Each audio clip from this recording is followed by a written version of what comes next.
Okay, so now for part two of our data screening. In part one, obviously, we looked at the categorical variables. We learned how to do graphing, again, using the graphing drop-down, pie graphs, bar graphs. We also learned how using the analyze and the frequencies, how to run just the frequency tables, but also how you can also select to run a chart or a table, bar graph, pie graph, along with that, and you can do it all at once as a bit of a shortcut. So now we're going to jump into the part about data screening that involves what we call, again, our continuous variables. Those variables, if you think of like a bell curve, those variables that fall along a distribution. And that, in the case of this data set, we've got things like IQ, GPA. They gave a test of math anxiety. They gave an assessment of attitudes towards statistics. Students reported how much time they spent studying, and then we have scores from 4 tests and a final. That's our data here. Those are our continuous data. So one of the first things we want to do for that is just to kind of look at it visually. We also want to graph that, but rather than using a pie chart or a bar chart, because that doesn't really make sense for this type of data, we're going to create something called a histogram. We're going to go back to our graphs. And if you go all the way down to the very bottom, click on this histogram, and again, you'll have your set of data over here, or the variables over here. In this case, we're going to use IQ. And make sure that this little box, sometimes it'll start unchecked. Make sure it's checked, and you'll see why in a second, but that says display the normal curve. So let me hit OK. And here's what you see. So you see a distribution. So each one of these bars represents, so these are the frequencies, a count of how many people of those 112 had scores in those ranges. So you can see in the middle, around 100, we have the most people, and then it gets lower and lower as we go out. And then this black line right there represents what if the variable had, and we're going to talk about that next week when we talk about distributions. A completely normal distribution, it would look like that. You can see in this case, it doesn't quite match up to that, but it's fairly normal, in which most of the data is in the middle, and then it goes farther out into the tails. If I was to you might say, well, what is the purpose of looking at this? So for this particular data of IQ score, I can look at it and get a sense of how the data falls, but I can also see even visually, I see this guy over here down around 40. There's a piece of data or a value in the data set that's way down here, which may represent an outlier, meaning it doesn't really fit in with the data.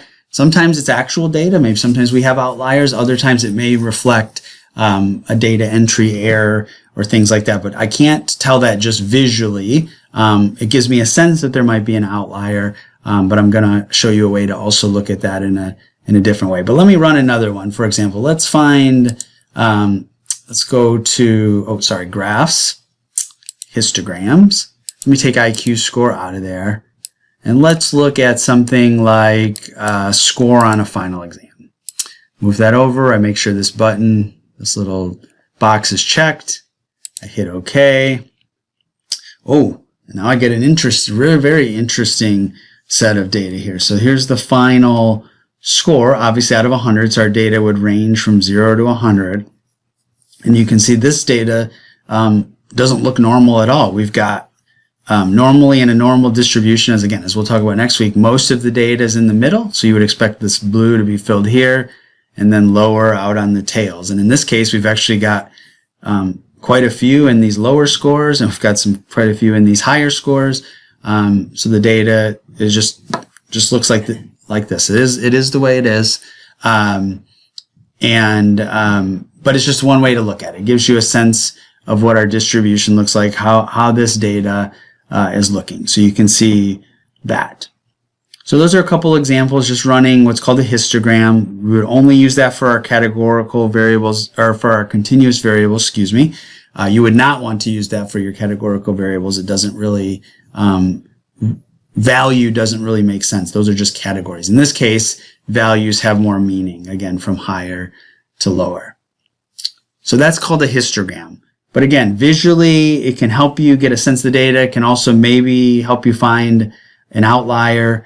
But there's another way to actually check for outliers. And that's by, let me show you this. And we're going to get in more into running the descriptive statistics with means and such next week. But I want to show you a quick way, again, to create what's called a z-score so that you can check for outliers that way. So I'm going to go to Analyze, Descriptive Statistics, and instead of frequencies, now I'm going to go to Descriptives. And you're going to get a box that looks like that. Move that back over here, and here's all our variables again. So, for example, I'm going to do standard IQ. We already looked at the histogram, but now I want to look at a little bit deeper. I want some information about IQ. And the important box here to make sure it's checked is this little box right here. So if it's not, make sure you check, because what it's going to do is, and I'll show you now, it's going to save what's called z-scores, or what standardized values, and that helps us to determine if any of these scores along this continuum are what we call outliers, or outside of what we would expect. So I'm just going to hit OK. We're not going to really get too much into this. We're not going to interpret this. This is going to be for next week, which we'll talk about, mean and standard deviation and things like that. But I want to go back to my data. We're going to go back to the data now, and notice that it just added a column. That column was not there before. And notice it's called Z, so it's a z-score of IQ, because IQ is what I ran, ZIQ. If I did the same thing with GPA, you would see a new variable that said ZGPA. And so what this does is it gives you what's called the standardized score, or how far away, how many standard deviation units. Again, you don't have to worry too much about that. We get into more of that next week. But how many standard deviation units away from the mean is that person's score? So if it's right at the mean, their z-score would be 0. There would be no difference between their score and the mean. And so you notice if it's higher, if somebody's score is higher than the mean, this z-score is going to be positive, like in this case, 2.00. This score is 2 standard deviations above the mean. You see that? 129. So that's above what we would expect, above the mean.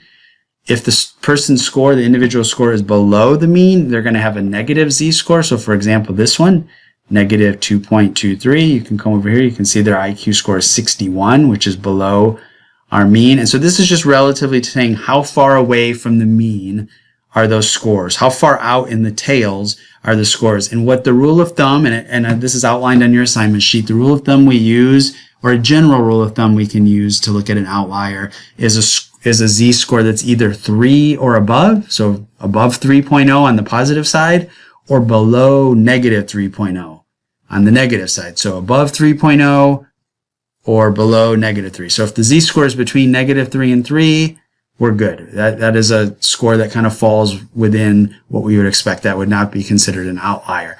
But if it's above that 3 or below that negative 3, we've got a score that's a particular outlier. So once I've run that, I can either just kind of visually scan through, and look, I find one right here. There's a negative 3, so that's one that's outside. And if I scroll all the way through, I don't find another one. So that data point is the only one, this one right here. And if I scroll over, you can see that was my IQ score of 42.7, which was that when we looked at it visually, we saw that data point on the histogram that looked like it was a little on that left side of the tail. So in this case, this would be considered an outlier. Does that mean I just get rid of the data? Not necessarily. It does mean if this was my study, I'm going to probably go back and double check and make sure that this 42 is an actual score, that it wasn't some type of data entry error, but that it's a true legitimate score. So that's the way to do that. Now you might be thinking, what if I have 1,000